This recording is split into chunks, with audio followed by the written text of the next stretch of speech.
Okay. So, shout out to Timotski. Stilat. Tommy Mar. Ano yung mga bagtik ng mga manayo. Intact na mga gamit, oh. So, pa, oh. Gabig cooler. Dara. Oh, full force na mga kaloy, no? Full force na mga mamanayo sa Surigao. So, paabot na lang ta sa kuwan. Ato mga kauban-uban. So, check this out.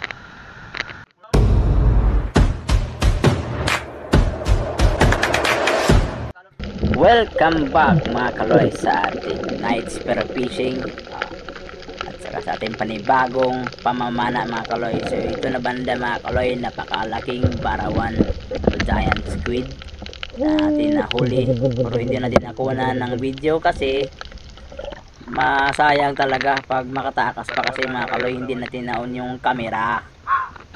Okay, so ito mga kaloy, no? So silip tayo dito na banda kung anong isda natin makikita.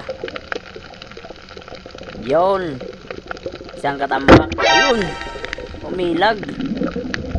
Uy, akala nyo hindi siya habulin ni kaloy. Lagot ka mamaya. Lagot ka. Pirito ang kalabasan mo. Ay,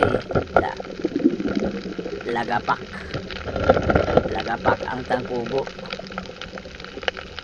Ibang giitan gani si kaloy mo pa na hindi basta-basta yan kasi ulo talaga tsaka tangkubo yung dirada. Snapper mga kaloy, snapper katambak. Okay, so ayan, dito na banda may nakita ko dito na banda na isang isda na kung tawagin sa iba ay manitis, dito sa amin ay timbungan. Yun, lagapak, hindi nakagalaw mga kaloy. So gabi hasdira binis kaloy mo pa ana ba, wala gid sa karte, wala gid kalihok ning isda ni dako na kaayo, good size na ning timbungan. So, salamat sa biyahe. Okay, check this out.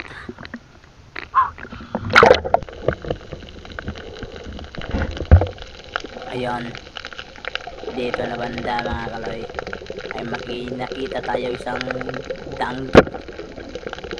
Yan, lagi titik, pero hindi na patay agad kasi nasinto natin yung asam.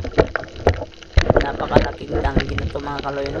So napaka-amo ng mga danggit dito na banda kasi nasa mababaw lang. Yun, Kayo mga kaloy, no? napakalaki mo yan mga kaloy, no? Yan, good size na talaga yan mga kaloy. Bihira ka na lang makahuli ng ganyang mga danggit. Sa bato yan ang mga danggit, tatlo kasi sa danggit may panglawod sa kabalas sa bato. Dito, yan, napamura si kaloy kasi naputol yung guma. Yan, no? Nakita, naputol yung isa na lang yung gumana. Titirahin natin. Ayun, hindi na makaduyot mga kaloy. Tiwas,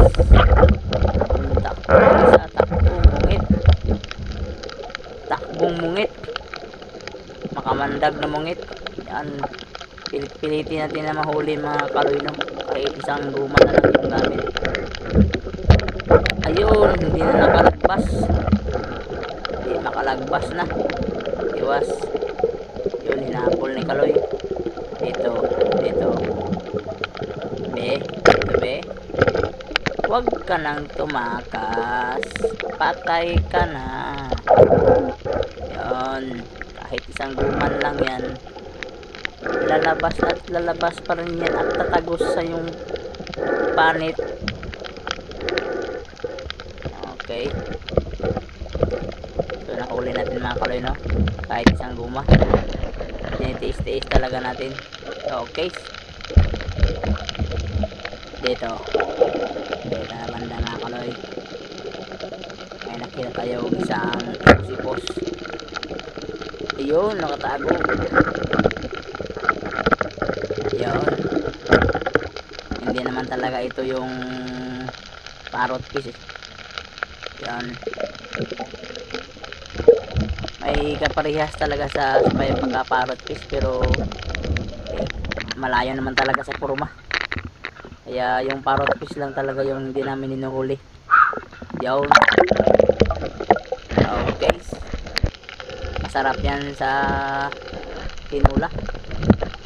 Dito mga kaloy, dito. Yun. Sana naman malapad na danggit. Napakatinik yan mga kaloy.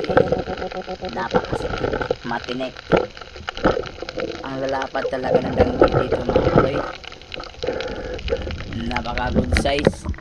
Napakalaki at napakataba. Napakasarap yan sa paksiw. Saka sa tinula. Ayun.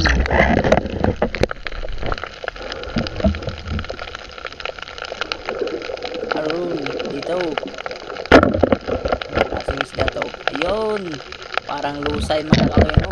Akala niya hindi siya makita. Si kaloy pa. Napakatinik din ni kaloy. Napakaangas yung mata. Parang teleskopyo. Ay nakasalimot na sa lusay pero kita pa rin. Yan yung buntog mga kaloy. Yan. Yan ang mga klaseng mga isda mga kaloy. Kung tawagin dito sa amin ay buntog. Iwan ko kung anong tawag dyan sa inyo. Basta yan sa amin ay buntog na nakatago sa mga samo o lusay. Para lang din mga damo sa dagat. Tingnan mo lang kung hindi ka talaga batak sa kulay na yan, na isda na yan, hindi ka yan magkahuli. Tapakan mo lang yan. Yun o. Yun. Na gulat ako sa itong maliit na nukos mga kaloy o squid. Kasi sunod ng sunod sa akin. Akala niya ako yung mama niya o kaya papa niya. Yun o, napakaamo. Hindi talaga siya tumatakbo kahit pinukuhit ko na oh. Grabe. Sunod na sunod talaga siya sa akin. Yan oh. Oh, hindi ako yung papa mo. Kaya pinalis ko na baka makilaw ko pa kaagad. Dito, na banda sa Kabalasan.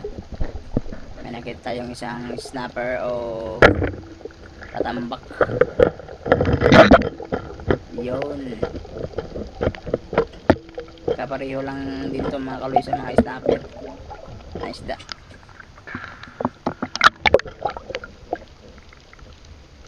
Yan. Masarap din yan sa prito mga kaloy, tsaka sa paksiw. Kaya pag nasa tatlong guhit na ng kalat ko na tatlong daliri, pwede na yan. Goods na yan. Dito tayo mga kaloy. Kung saang isda yung nakikita nyo. May isda ba? Wala. Yun. Yan yung tinatawag na isdang makamandag. Pag yan nahawakan mo o napakan mo, lagot ka talaga. Buwan-buwan yung sakit na niraramdaman mo. Yun. Yan yung tinatawag na gatasan mga kaloy. Yan. Yan yung gatasan. Pag umiilaw na yung pakpak niya, tsak, nagagalit na yan siya. Yun, kita nyo? Umiilaw. Yan, galit na yun. So, dito mga kaloy. Lulubog tayo ng konti. Yan. Yan. Paiming-himbing lang tong isang kugita o tabubok kung tawagin dito sa amin. Hindi naman talaga masyado siyang matawag na nakugita kasi hindi pa siya masyadong malaki. Yun, lagapak. Biak yung ulo niya. So napakasarap sa adobo to mga kaloy o paklay. Sa hindi pa nakaluto ng paklay na kugita, subukan nyo. Napakasarap. Pero dapat talaga lapuhanan mo na agad.